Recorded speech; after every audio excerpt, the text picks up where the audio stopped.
Welcome to Joe சமையல். இன்றைக்கி நம்ம வீடியோவில் ஒரு சூப்பர் டேஸ்டியான ஸ்வீட் போண்டா ரெசிபி தான் பார்க்க போகிறோம் ஃப்ரெண்ட்ஸ். இது வந்து பார்த்திங்கன்னா உங்களுக்கு இனிப்பு சாப்பிடணும் போல் இருக்குது, ஏதாவது ஸ்வீட்டாக சாப்பிடணும் போல் இருக்குது அப்படின்னா நீங்கள் கண்டிப்பாக இந்த ரெசிபியை ட்ரை பண்ணுங்கள். ரொம்ப ரொம்ப சூப்பர் டேஸ்டியாக இருக்கும். ஈவினிங் டைமில் கண்டிப்பாக இதை செஞ்சு பாருங்கள். இனிப்பு போண்டா, அதுவும் இட்லி மாவு வச்சு நம்ம செய்ய போகிறோம். ஸோ வீட்டில் வந்து கண்டிப்பாக எல்லா வீட்லேயும் இட்லி மாவு இருக்கும். ஸோ நீங்கள் அப்போ அரைச்ச இட்லி மாவு இருந்தாலும் பரவாயில்ல, இல்லை 2 நாள் அரைச்சி 2 நாள் ஆயிடுச்சு அப்படின்னாலும் பரவாயில்ல. நான் காமிக்கிற கப்பில் 2 கப் அளவுக்கு இட்லி மாவு எடுத்து வச்சுருக்கேன் ஒரு பாத்திரத்தில். ஸோ அதுக்கப்புறம் இந்த 3/4 கப் அளவுக்கு சர்க்கரை, ஒயிட் சுகர் ஆட் பண்ணிக்கோங்க.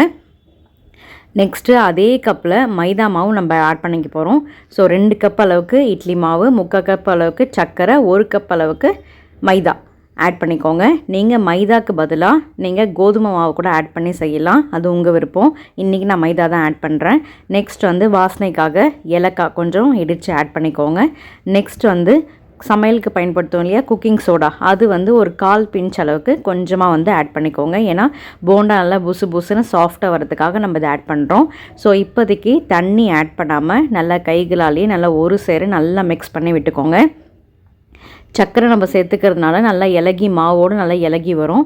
அதனால் அந்த இட்லி மாவில் இருக்க ஈரப்பதமும் அந்த சர்க்கரையும் சேர்ந்து நல்லா மிக்ஸ் ஆகும் போது உங்களுக்கு நல்லா கரெக்டான கன்சிஸ்டன்சியில் வந்துடும். ஸோ ரொம்ப திக்காக இருக்குன்னு நீங்கள் லாஸ்ட்டில் ஃபீல் பண்ணிங்க அப்படின்னா தண்ணியை கொஞ்சம் கொஞ்சமாக தெளிக்கலாம், ஊற்றிடக்கூடாது. ஸோ ஃபஸ்ட்டு வந்து நல்லா இந்த மாதிரி மிக்ஸ் பண்ணி கன்சிஸ்டன்சி எப்படி இருக்குன்னு பார்த்துட்டு அதுக்கப்புறம் நம்ம தண்ணி ஆட் பண்ணலாமா வேண்டாமான்னு அதுக்கப்புறம் பார்க்கலாம். ஸோ இந்த மாதிரி நல்லா மிக்ஸ் பண்ணிக்கோங்க. கையிலேயே நல்லா வந்து ஒன்று சேர அந்த சர்க்கரை, மைதா மாவு, அந்த இட்லி மாவு எல்லாத்தோட அந்த பேக்கிங் சோடா, அந்த குக்கிங் சோடாவோட நல்லா மிக்ஸ் பண்ணி விட்டுக்கோங்க. ஸோ இந்த மாதிரி நம்ம நல்லா பிசையும் போது அந்த சோடா சேர்த்துக்கிறதுனால உங்களுக்கு நல்லா மாவு வந்து நல்லா சாஃப்டாக சூப்பராக வந்துடும். இப்போ பாருங்கள் நல்லா மிக்ஸ் ஆகிடுச்சு. இப்போ வந்து பார்த்திங்கன்னா கொஞ்சம் மாவு வந்து திக்காக இருக்க மாதிரி இருக்குது. ஸோ இன்னமும் நல்லா மிக்ஸ் பண்ணி விடுங்க. ஒரு 2 மினிட்ஸ் நல்லா இந்த மாதிரி மிக்ஸ் பண்ணி விடுங்க. ஸோ சர்க்கரை நல்லா கரைஞ்சி ஒரு சேர நல்லா ஒன்று சேர்ந்து வரணும். இப்போ கொஞ்சமாக தண்ணி தெளிக்கிறோம், ஊற்றிடக்கூடாது. கொஞ்சமாக தண்ணி இந்த மாதிரி தெளித்து நல்லா மிக்ஸ் பண்ணி விட்டுக்கோங்க. இப்போ பாருங்கள் நல்லா தண்ணி நான் தெளித்தோன்னே நல்லா மிக்ஸ் ஆகி சூப்பர் கன்சிஸ்டன்சியில், கரெக்டான கன்சிஸ்டன்சியில் இருக்குது. ஸோ ரொம்ப மாவு திக்காக இருந்துச்சு அப்படின்னா உங்களுக்கு போண்டா சரியாக வராது. நீங்கள் கொஞ்சம் தண்ணி ஆட் பண்ணி மிக்ஸ் பண்ணிக்கோங்க. இல்லை ரொம்ப தண்ணியாக இருக்குது அப்படின்னா, தண்ணி ஆகிடுச்சு அப்படின்னா நீங்கள் கொஞ்சமாக மைதா மாவு நீங்கள் ஆட் பண்ணி அந்த கரெக்டான கன்சிஸ்டன்சிக்கு நீங்கள் கொண்டு வந்துடலாம். ஸோ இப்போ பாருங்கள், நான் மாவு எடுத்து உங்களுக்கு கன்சிஸ்டன்சி காமிக்கிறேன். இந்த மாதிரி தூக்கி ஊற்றும் போது அந்த மடிப்பாக கீழே ஒழுகுது பார்த்திங்களா அந்த மாவு. ஸோ இதுதான் கரெக்டான கன்சிஸ்டன்சி. நம்ம மாவு இந்த மாதிரி அள்ளி ஊற்றி பார்க்கும்போது அந்த மடிப்பாக கீழே வந்து வரணும். ஸோ இதுதான் வந்து கரெக்டான பக்குவம். ஸோ எண்ணெய் வந்து நல்லா காஞ்சதுக்கப்புறம் மிதமான சூட்டில் மீடியம் ஃப்ளேமில் வச்சுருங்க. வச்சுட்டு நம்ம போண்டாவாக அந்த மாதிரி கையிலேயே எடுத்து அள்ளி நம்ம அப்படியே போண்டா ஷேப்பில் வந்து விட்டுக்கலாம். ஸோ அவ்வளோதான் ஃப்ரெண்ட்ஸ். ஆனால் ஹீட்டு வந்து மிதமான சூட்டில் இருக்கும். நீங்கள் ஹை ஃப்ளேமில் வச்சிங்க அப்படின்னா ஃபுல்லாக வந்து டக்குன்னு கலர் சேஞ்ச் ஆகிடும். அதனால் மிதமான ஹீட்டில் இந்த மாதிரி பொறுமையாக வந்து வேக விடுங்க. ஸோ நல்லா அடியில் கலர் சேஞ்ச் ஆனதுக்கப்புறம் நம்ம வந்து திருப்பி விட்டுக்கலாம். ஸோ எல்லா சைடுமே நல்லா கோல்டன் ப்ரௌன் கலரில் வரணும். அது வரைக்கும் நல்லா பொறுமையாக வந்து வேக விட்டுக்கலாம். நீங்கள் ஹையில் வச்சு பண்ணிங்க அப்படின்னா ரொம்ப வந்து கலர் சேஞ்ச் ஆகிடும், உள்ளே வந்து வேகாது, மாவு அப்படியே இருக்கும்.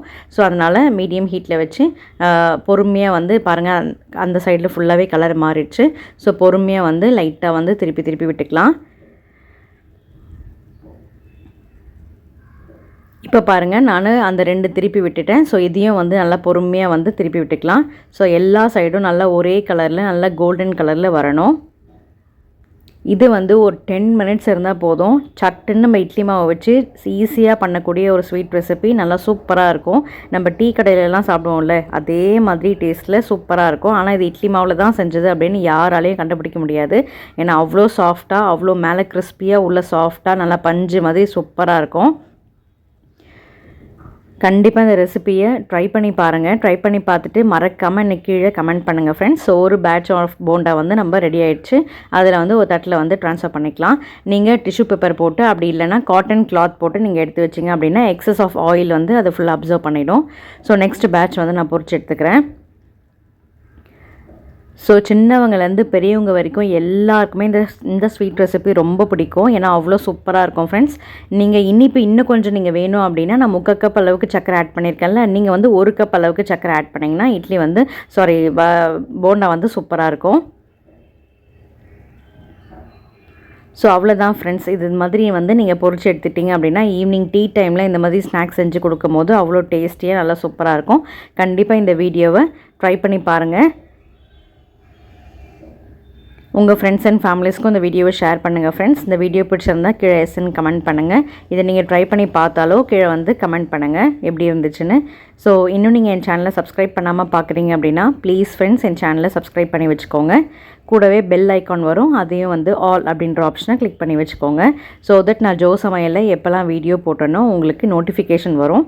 ஸோ நீங்கள் மிஸ் பண்ணாமல் என் வீடியோவை ஒரு தரையும் பார்க்கலாம்.